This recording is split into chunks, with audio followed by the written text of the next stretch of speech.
ఇంకొక hot topic ఏంటి అంటే మనకి లోక్సభ ఎన్నికలు. సో పాపం చాలామంది టికెట్స్ ఆశిస్తున్నారు ఈసారి. అంటే మనకి ఎమ్మెల్యేగా సీట్స్ రాలేదు, ఎంపీ సీట్స్ అన్న వస్తాయని చాలామంది. లైక్ ఇప్పుడు మనకి రేవంత్ రెడ్డి గారికి చాలా క్లోజు అద్దంకి దయాకర్ గారు కావచ్చు, రేణుకా చౌదరి గారు కావచ్చు, వంశీ చంద్రారెడ్డి గారు కావచ్చు, వీళ్ళంతా టికెట్స్ ఆశిస్తున్నారు. ఇటువంటి సమయంలో అనూహ్యంగా ఈ లోక్సభ సీటు సాక్షాత్తు మీ కాంగ్రెస్ పార్టీ అధినేత సోనియా గాంధీ గారు పోటీ చేస్తారని రెండు హల్చల్ చేస్తుంది న్యూస్. అసలు దాని మీద మీ కామెంట్ ఏంటి? కామెంట్ ఏం లేదు. తెలంగాణ రాష్ట్రం ఇచ్చిన దేవతగా ఈరోజు తెలంగాణ రాష్ట్ర ప్రజలందరూ కొలుస్తూ ఉన్నారు. 2014 ఈ తీర్పు తీర్చాల్సిన ప్రజలు 2023లో తీర్పు తీర్చినారు. తెలంగాణ రాష్ట్రానికి అధికారం ఇవ్వాల్సింది ప్రజలు. కేసీఆర్ మాయ మాటలకి అంటే మోసపోయేసి కేసీఆర్ ముఖ్యమంత్రి చేసిండ్రు. ఎప్పుడెప్పుడా అని ఎదురు చూస్తున్న ఈ యొక్క తెలంగాణ రాష్ట్రంలో కాంగ్రెస్ పార్టీ అధికారంలోకి వచ్చింది.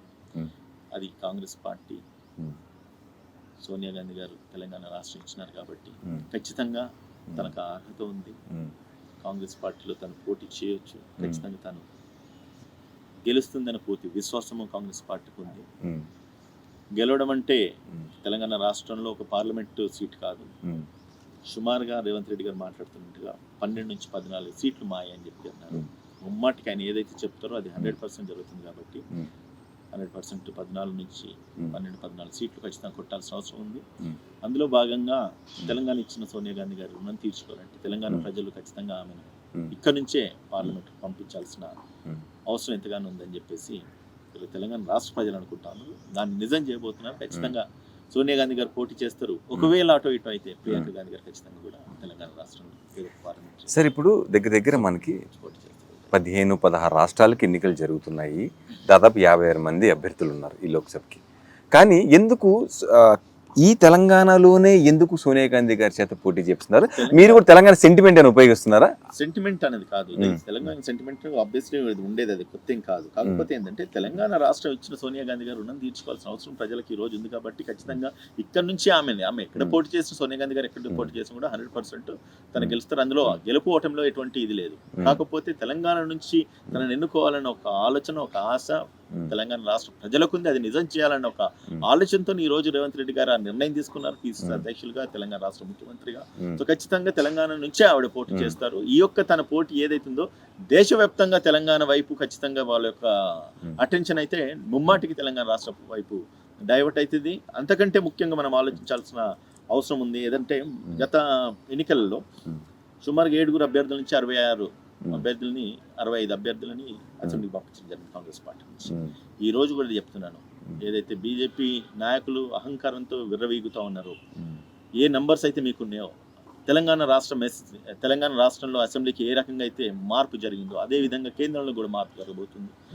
ఇండియా కూటమి ఏదైతుందో గెలవబోతుంది. మనం ఖచ్చితంగా రాహుల్ గాంధీ గారిని ప్రధానమంత్రిగా మనం చూడబోతున్నాం. అందులో ఏం మాత్రం డౌట్ లేదు, దాంట్లో సార్. ఒకవేళ తెలంగాణ నుంచి సోనియా గాంధీ గారు పోటీ చేస్తే మీరు ఏ జిల్లా నుంచి పోటీ చేయించే అవకాశం ఉంది? ఇప్పటికైతే న్యూస్ అయితే ఖమ్మం నుంచి పోటీ చేయించే అవకాశం ఉందని అయితే మనకు సమాచారం ఉంటుంది. ఎందుకు సార్ ఖమ్మమే ప్రత్యేకంగా? గడిచిన ఎన్నికల్లో మెదక్ నుంచి ఇందిరాగాంధీ గారు పోటీ చేయడం జరిగింది. ఇందిరాగాంధీ గారు ఇక్కడ నుంచి పార్లమెంట్ సభ్యురాలుగా ఎన్నుకోవడం జరిగింది. అది తెలంగాణ రాష్ట్రం అంటే అప్పుడు ఆంధ్రప్రదేశ్. తెలుగు ప్రజలు తీర్చిన తీర్పు. ఇప్పుడు కూడా అదే సెంటిమెంట్ ఖచ్చితంగా వర్కౌట్ అవుతుంది.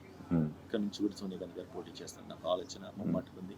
అక్కడి నుంచి గెలిచే అవకాశాలు ఉన్నాయి. ఖచ్చితంగా ముమ్మాటికి ఇక్కడి నుంచి పోటీ చేస్తూ గెలుస్తారు. ఖమ్మం అయినప్పటికీ కానీ, మెదక్ అయినప్పటికీ కానీ తెలంగాణ రాష్ట్రంలో ఉన్న 17 పార్లమెంటు స్థానాలు ఏవైనా కూడా ఖచ్చితంగా విజయం ఇక్కడ నుంచి మొదలవుతుంది. కేంద్రంలో కాంగ్రెస్ పార్టీ అధికారంలోకి రాబోతుంది. ఇండియా కూటమి అధికారంలోకి. సార్ ఇప్పుడంటే మనకి తెలంగాణ ఇచ్చిన తల్లిగా, దేవతగా మీరు సోనియా గాంధీ గారిని కొలుస్తున్నారు.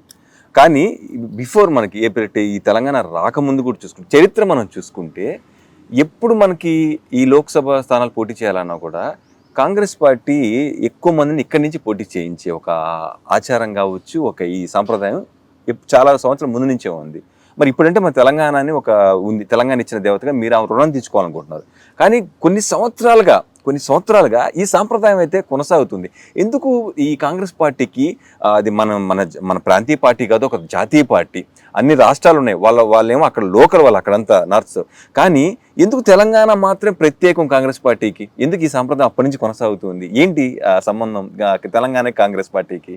తెలుగు ప్రజలంతా కూడా మనం ఏది ఒప్పుకోకపోయినా they are very emotional people and same time కృతజ్ఞత భావంతో ఉండే వ్యక్తులు అండ్ ప్రేమ ఆప్యాయత అనురాగాలు చాలా ఎక్కువ. ఏదైతే దేశానికి స్వాతంత్రం తెచ్చింది కాంగ్రెస్ పార్టీ,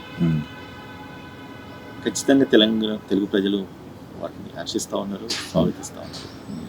అదేవిధంగా ఈరోజు తెలంగాణ ఇచ్చింది కాంగ్రెస్ పార్టీ, కాదంటారా? అంతే. అటువంటప్పుడు ఈ యొక్క తెలంగాణ తెలుగు ప్రజల యొక్క ఇమోషన్ని బ్యాలెన్స్ చేయడం కానీ, లేదంటే జస్టిఫై చేయడానికి కానీ, వీళ్ళ యొక్క ఇమోషన్కి న్యాయం చేయడానికి కానీ ఈరోజు కాంగ్రెస్ పార్టీ తీసుకునే నిర్ణయాన్ని మనందరం కూడా ముక్త కంఠంతో స్వాగతించాలి, హర్షం వ్యక్తించాలి. సో కాబట్టి ఏ నిర్ణయం అయితే ఈరోజు కాంగ్రెస్ పార్టీ తీసుకుంటుందో దానికి ముమ్మాటికి మన యొక్క గ్రాటిట్యూడ్ అంటే కృతజ్ఞత ఉంటుంది కదా, అది ఎక్స్ప్రెస్ చేస్తూనే మనం తీర్పు ఇవ్వాల్సిన అవసరం ఉంది. అందులో మనము మీరు అడుగుతున్నట్టుగా ఎందుకు తెలుగు ప్రజల్ని అంటే, తెలుగు ప్రజలంతా కూడా they are emotionally very weak అనే అనొచ్చు. ఎందుకంటే లవ్ అండ్ అఫెక్షన్, ప్రేమ ఎక్కువ ఉంటాయి కాబట్టి ఖచ్చితంగా ఇటువంటి వాళ్ళు స్వాగతిస్తుంటారు.